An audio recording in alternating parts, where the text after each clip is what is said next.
নমস্কার বন্ধুরা, অভিনব চৈতিস ব্লগে তোমাদের সবাইকে আবার একবার স্বাগত জানিয়ে আবার আরেকটা নতুন ভ্লগ শুরু করছি।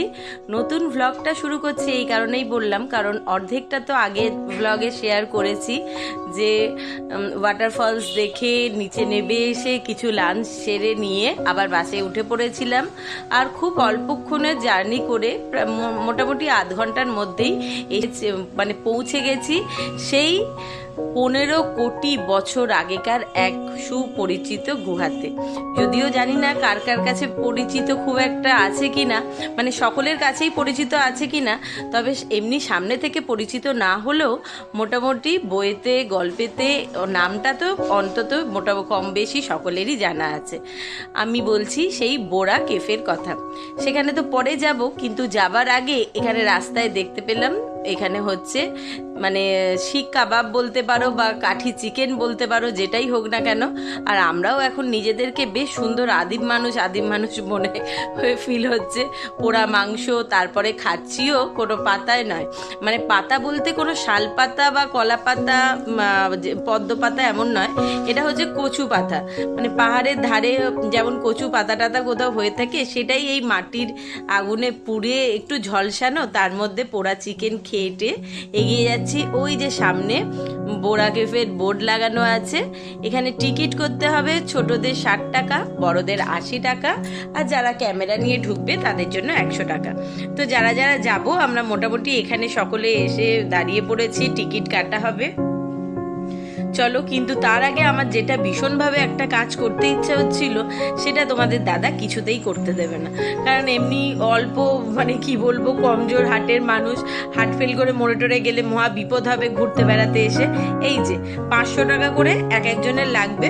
এই ওপর থেকে মানে এই যে দেখো, এই যে তারগুলো গেছে, এই পাহাড় থেকে ওই সামনের পাহাড়ে অবধি নিয়ে মানে যাবে। ওই যেটা হয় না কোমরে, এটা কি যেন বলে, আমার এই মুহূর্তে মনে পড়ছে না, কোমরে মোটা তার দিয়ে বেঁধে দেয় আর সেটাই ঝুলে ঝুলে যায়। সেটা ভীষণ ইচ্ছা হচ্ছিল যে এসছি যখন একবার চেষ্টা করি, কিন্তু দাদা একেবারেই রাজি হলো না, তাই সেটা করতে পারলাম না। কি আর করা যাবে, সেটার দুঃখ ভুলে গিয়ে এখন সামনের দিকে এগোচ্ছি সেই বোরা কেভ দেখতে। অনেক নাম শুনেছি, কিছু কিছু কম বেশি গল্প শুনেছি, এবার সামনে থেকে চাক্ষুষ দর্শন করে দেখব ব্যাপারটা কি, ভেতরে আছে কেমন দেখতে, আর দেখে কেমন লাগবে। আমি তো অবশ্যই দেখব আর তোমাদের সকলকে দেখাবো। তার আগে ঢোকার মুখে এখানে দেখতে পাচ্ছি মানে শিব ঠাকুরের মতনই কিছু পাথর রেখে পুজো করা হয়েছে, আবার তাতে দেখছি সিঁদুর টিঁদুরও লাগানো আছে। যাই হোক, এইখানে পরপর মানে এই যে নামা শুরু হচ্ছে সিঁড়ি বেয়ে, কথা অনুযায়ী প্রচুর অনেকটা সিঁড়ি বেয়ে নিচে নামতে হয়। আর চারিদিকে গুহাটা তো দেখে বুঝতেই পারছো, যদিও উড়িয়া ভাষায় যেটা বলে আর কি। রিকে দাদা একটুখানি ক্যামেরা অন দেখে সবাইকে হাই বলে দিয়েছে, তোমরাও কিন্তু অবশ্যই দাদাকে হাই বলে দিও। আর যেটা বলছিলাম যে উড়িয়া ভাষায় যেটা বোরা মানে যেটা বলে হোল বা গর্ত, তো সেই মানে যেহেতু গর্ত টাইপের এই গুহাটা, তাই এটা বোরা কেফ নামে সুপরিচিত। যাই হোক, চলো নিচের দিকে নামা যাক। এইখানের আরেকটা যেটা ব্যাপার হচ্ছে, অন্ধ্রপ্রদেশ জায়গাটা বেশ আমার কাছে ভীষণ রকম ভালো লাগলো। কোথাও পাহাড়, কোথাও সমুদ্র, কোথাও জঙ্গল, আবার কোথাও গুহা, মানে পুরো ইতিহাস এইটাকে পুরো ঘিরে রেখেছে। দারুণ সুন্দর অ্যাডভেঞ্চার আর দারুণ সুন্দর পরিবেশ, প্রাকৃতিক সৌন্দর্য দেখতে আজকে তো চোখ মন দুটোই ভীষণ রকম ভালো হয়ে যাচ্ছে। আর গুহার ভেতরে দেখছি চারিদিকে দারুণ সুন্দর লাইটিং, এক এক জায়গায় এক এক রকম আলোর খেলা চলছে, দেখে কিন্তু সত্যি চক্ষু সার্থক হচ্ছে।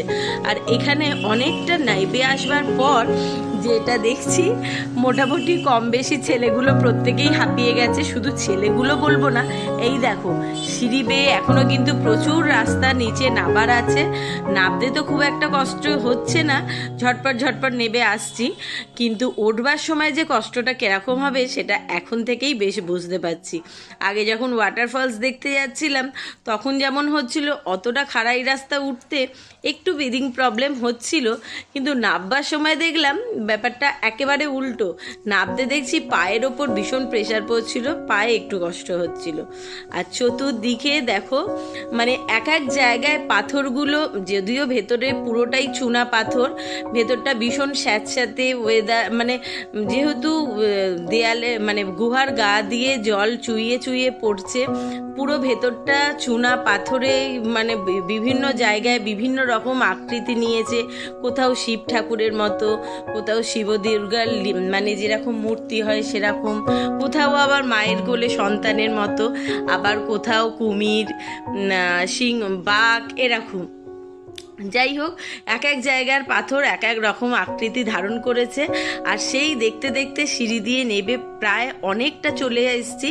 আর সবচেয়ে বড় কথা কি, পাহাড়ের গা দিয়ে এই দেখো চুইয়ে চুইয়ে জলগুলো পড়ছে, ওই জন্যেই চতুর্দিকটা যেখানেই গা ঠেকে যাচ্ছে বা হাত লাগা যাচ্ছে সেখানটাই ভিজে ভিজে মতো স্যাঁতস্যাঁতে আর একটা চিটচিটে, যেমন কোনো ঘরের দেয়ালে ড্যাম্প হয়ে গেলে যেমন হয় সেই রকমই ব্যাপারটা।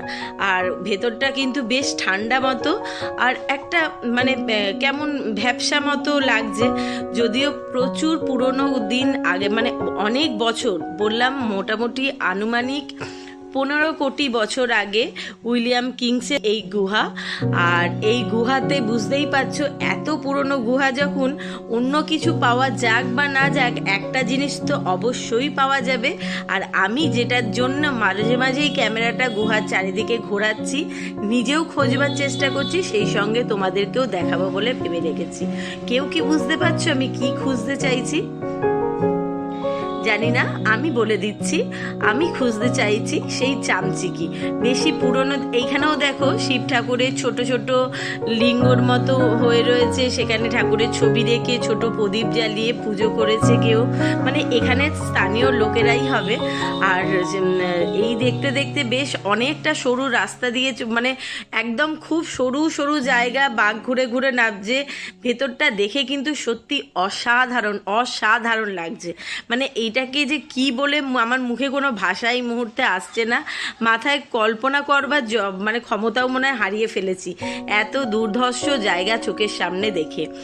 যাই হোক, চামচিকির এখনো পর্যন্ত দেখা পাইনি, তবে আওয়াজ পাওয়া যাচ্ছে, হয়তো কাছে পিঠেই কোথাও আছে। আর দেখো সবচেয়ে বড় কথা যেটা বলছিলাম, এইখানের একটা জিনিস, এই দেখো এইখানটা কিন্তু পুরোটাই চুনা পাথর, দেয়ালের মানে গুহার গা থেকে চুইয়ে চুইয়ে জল পড়ে চুনা পাথরের সৃষ্টি হয়েছে, যেগুলো নিচে থেকে মানে ওপর থেকে নিচের দিকে ঝুলছে সেটাকে স্ট্যালাকটাইট, আর যেগুলো নিচ থেকে ওপর দিকে উঠেছে সেটাকে স্ট্যালাগমাইট বলছে। আর সবচেয়ে বড় কথা যেটা দেখতে পেলাম, গুহার ভেতরে মানে বিভিন্ন জায়গায় বিভিন্ন রকম লাইটিং পড়েছে, আর সেটা থেকে ভেতরটা কিন্তু খুবই রহস্যময় দেখাচ্ছে। এখানে স্থানীয় লোকেরা, যে সবচেয়ে বড় যেটা অসুবিধা যেটা বলছিলাম, অন্ধ্রপ্রদেশে মানে যেখানে আমরা হোটেলে ছিলাম, যেখান থেকে এতটা ওপরে উঠে আরাকু ভ্যালিতে এলাম, পুরো জায়গাটাতেই এখানে অন্ধ্রপ্রদেশে চলছে তেলেগু, মানে এখানকার আঞ্চলিক ভাষা যেটা তেলেগু। তো এখানে স্থানীয় বাসিন্দারা না হিন্দি বলেন আর না বুঝতে পারেন, তো সেটার জন্য হচ্ছে ওনারা হিন্দি বুঝতেও পারছেন না, বলতেও পারছেন না, আর আমাদের সঙ্গে এই ভাষায় কথাও বলবেন না। ওই দেখুন উপরে কিন্তু চামচিকির দেখা মিলেছে। আর আমরা গুহার বেশ অনেকটা নিচে গেছিলাম, কিন্তু একেবারে শেষ প্রান্তে যাইনি। এবার একটু ওপরের দিকে উঠে, মানে ওপরেও এই দেখুন, এটা হচ্ছে পুরো 90 ডিগ্রি অ্যাঙ্গেলে খাড়াই সিঁড়ি, একদম খাড়া হয়ে উঠেছে, সোজাভাবে উঠতে হবে। উঠতে একটু বেশ খানিকটা কষ্টের, মানে পায়ের ওপর ভীষণ প্রেশার পড়বে, অনেকটা ঘোরা হয়ে গেছে। এবার এইটা দেখে বাসে করে মানে হোটেলের দিকে যাওয়ার উদ্দেশ্যে রওনা দেবো, কারণ মোটামুটি এত সিঁড়ি ওঠানামা করে প্রত্যেকেরই পায়ের অবস্থা খুব শোচনীয়, আর ঘুরতে পারছে না। তো চলো এবার ভেতরের দিকে বেরোনো যাক। এখানেও দেখলাম বিভিন্ন জায়গায় ছোট ছোট শিবের মূর্তি, শিবের লিঙ্গ, শিবের ছবি রেখে পুজো হচ্ছে। কিন্তু যেটা সমস্যার কথা বলছিলাম, এখানে স্থানীয় বাসিন্দারা কেউই হিন্দি বলেনও না, বোঝেনও না, আর আমরাও কোনো তেলেগু ভাষা বলতেও পারি না, বুঝতে বুঝতেও পারছি না।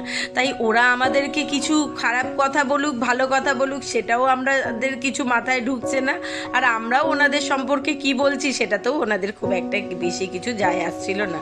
যাই হোক, অনেক সারাদিন জার্নি করে অনেক ঘোরাফেরা করে আর আনন্দ হই হট্টগোল খাওয়া দাওয়া মজা সব কিছু ছেড়ে অবশেষে হোটেলের রুমে ফিরে এসেছি। একটু ফ্রেশ হয়ে সকলে ডিমের ডেভিল স্যালাড একটু সস খাওয়া হয়েছিল সন্ধ্যের টাইমে, সন্ধে না তখন রাত্রি প্রায় 9টা বাজে, খেয়ে একটু গল্প আড্ডা করে 10:30টার দিকে সকলে রাত্রিরে ডিনারের জন্য বসে পড়েছে। প্রায় অনেকের খাওয়াও হয়ে গেছে।